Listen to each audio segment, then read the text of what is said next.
Welcome back to Read-Aloud with Miss Katie.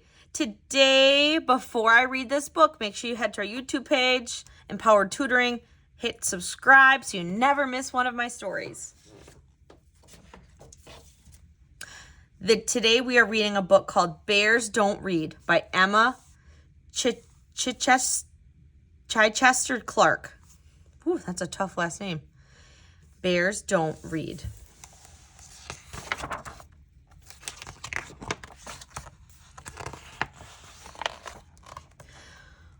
Most days, George sat on a bench at the edge of the woods and stared out at the distant hills. He wondered about life. Oh, life is lovely, he thought. Tra-la-la and all that. But is it? He wondered. Is this all there is? His brothers and sisters never wondered about anything. They were perfectly happy chatting, fishing, doing the usual bear things, and telling the same old stories over and over again. But George was bored. He didn't want to do the usual bear things anymore. He wanted other things. But what? He wondered. Then, one day, as George was strolling through the forest, he found a book lying beneath a tree. Somebody must have lost it, he thought. How interesting. Inside it were pictures of a bear just like him. On the other pages, there were lots and lots of words. Even the tiny ones, is saying something, he thought. If only I knew what it was. And this bear is having an exciting life. Not like mine, George sighed. But then he had a brilliant idea. He rushed home to tell the others. I'm going to town to find the owner of this book and ask them to teach me to read, he said. You don't want to go there, said his brother. They don't like bears in town.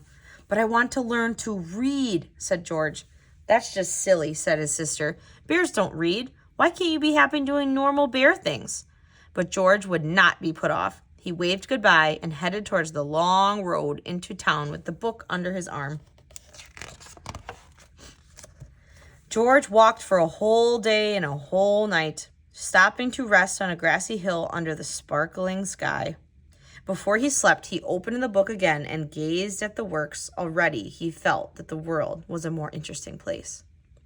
The next morning, George rose with the sun, and by midday, he could see the town in the distance.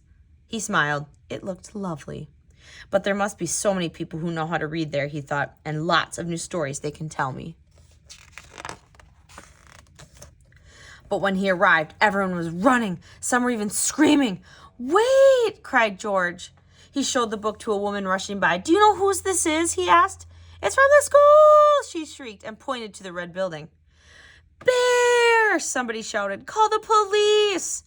How peculiar, thought George as he walked towards the school.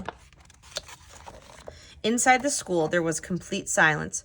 Where was everybody? George peered over the desk. Hello, he said, but there was nobody there. Suddenly, there was a shout. Freeze! Hands above your head! George is surrounded by policemen. What's the matter? He asked nervously. You're a gigantic, great grizzly bear, shouted the chief of police. That's the matter. They moved towards him, holding up their shields.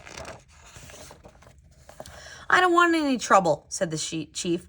George didn't want any trouble either. It wasn't his fault he was a gigantic, great grizzly bear. He held the book tightly in his paw. Just then, the doors burst open and walked in a little girl named Clementine with her mother. Hey, cried Clementine, that's my book, and that's the bear in my book. This is a dangerous animal, roared the chief. Stand back. He doesn't look dangerous to me, said Clementine. No, said George, I'm not the sort of bear at all. I was just hoping someone could teach me to read. Silence, roared the chief. But Clementine wasn't listening. I'm learning to read, she said. We could learn together, couldn't we, Mom? Clementine's mother looked at George. She could see he was a perfectly nice sort of bear. I don't see why not, she said.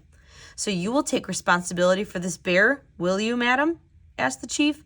Certainly, said Clementine's mother, and there's no need to shout. She held out her hand to George. Very pleased to meet you, she said. Delighted to meet you, too, said George. George moved into the summer house at the end of the Clementine's garden, and each day after school, Clementine showed him everything she'd learned. It wasn't long before George knew all the letters of the alphabet. George didn't find reading easy at first. Even though he tried hard, he often made mistakes. But luckily, Clementine was a kind and patient teacher. Sometimes the chief came to see how they were getting on. He brought a book of his favorite poetry to read aloud to George. My love is like a red, red rose. Then one day, Clementine said, I bet you can read this whole book now, all by yourself.